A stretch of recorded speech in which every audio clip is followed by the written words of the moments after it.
Corinth is an ancient city in southern Greece, about 50 miles west of Athens. It is classified as having a hot summer Mediterranean climate with temperatures varying between 39 Fahrenheit or 4 Celsius in the winter months to 89 Fahrenheit or 32 Celsius in the summer. For a century, from 350 to 250 BC, it was the largest and most important city in ancient Greece. In 336 BC, Corinth hosted the Isthmian Games, which were held during the spring in the second and fourth years of each Olympiad.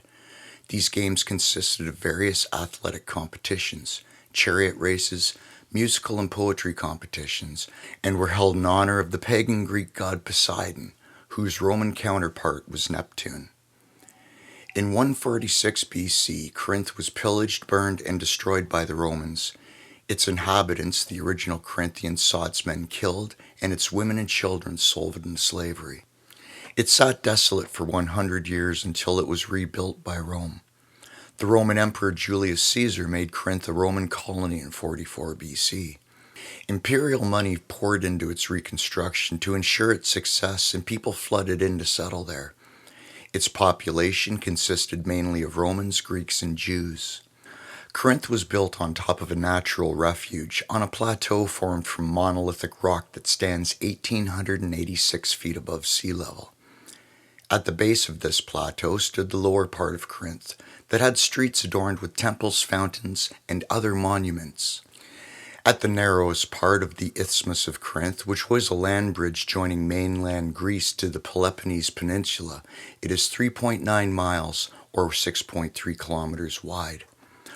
Rome constructed a paved road across the isthmus, which connected the Aegean Sea to the Adriatic Sea, that used wooden carts to carry smaller ships or the cargo from larger ships across this narrow strip of land for a fee. This road was called the Dialkaz. This shortcut saved sailors from having to travel an extra 200 miles around the peninsula to the ports. Corinth's harbor served as a gateway between the eastern and western Mediterranean, connecting maritime trade with Athens, Rome, Egypt, Asia Minor, and beyond. Corinth was modern for its time, and it was considered to be a main cosmopolitan center. Corinth became the capital of the Roman province of Achaia. Overall, it was relatively easy to defend. It was a wealthy city with very wealthy citizens. Due to its ideal location connecting land and sea trade routes, it became a strategic center of wealth, pompousness, pride, and everything else that comes from the overabundance of success and its resulting carnality. Corinth also had a poor population. When the Romans invited settlers to come in to boost its economy, freed slaves made up a good number of the influx of people, and they settled in Lower Corinth. The elites of Corinth looked down their noses at the poor, and they often complained about them. Corinth was renowned for its very loose morals, so much so that there was a saying for anyone who had loose morals at the time, that they behaved like a Corinthian, in reference to drunken revelry, immorality, and sexual promiscuity. All flavors of sin were available there for a price. Corinth thrived in everything worldly, and though its beautiful setting pleased the eye, it was a human cesspool of sin.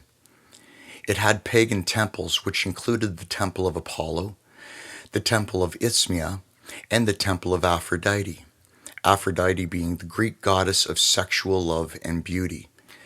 The Aphrodite Temple was famous for its 1,000 sacred prostitutes. Being a port city, it had a constant barrage of sailors, tourists, and travelers flooding into the temple to visit the prostitutes of this thriving sex cult.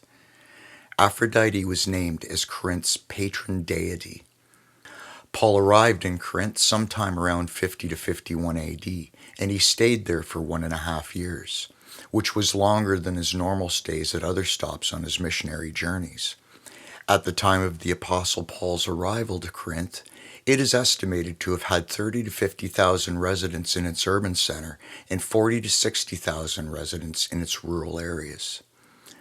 Due to Corinth's ideal location and the number of travelers, traders, and sailors that passed through this city, Paul preached to the people knowing that the gospel might reach people beyond Corinth. It was also ideal for Paul because missionaries and letters could be dispatched quickly from Corinth.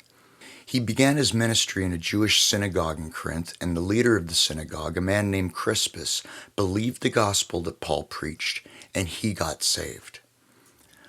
Paul met fellow Jews Aquila and his wife Priscilla in Corinth after all Jews were ordered by Emperor Claudius Caesar Augustus to leave Rome. The pair were tent makers, which was Paul's trade as well. Paul referred to the pair as my fellow workers in Christ Jesus, and he stayed with them in their home.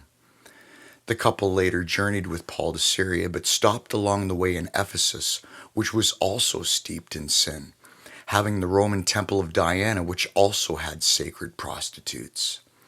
Aquila and Priscilla stayed in Ephesus to begin a ministry there, and Paul continued to Syria alone.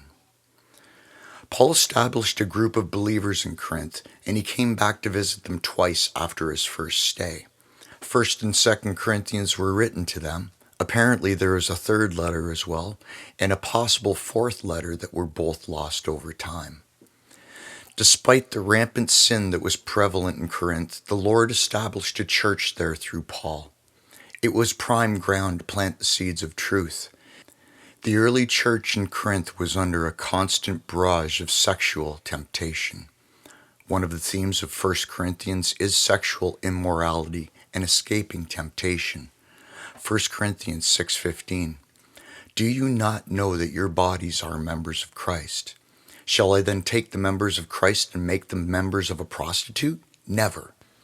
The Corinthian believers were surrounded by so much sexual sin and immorality that Paul wrote the famous passage in 1 Corinthians 13 to them that says, love is patient, love is kind, explaining what true godly love is, as opposed to the corrupt version of fleshly love that they were also accustomed to.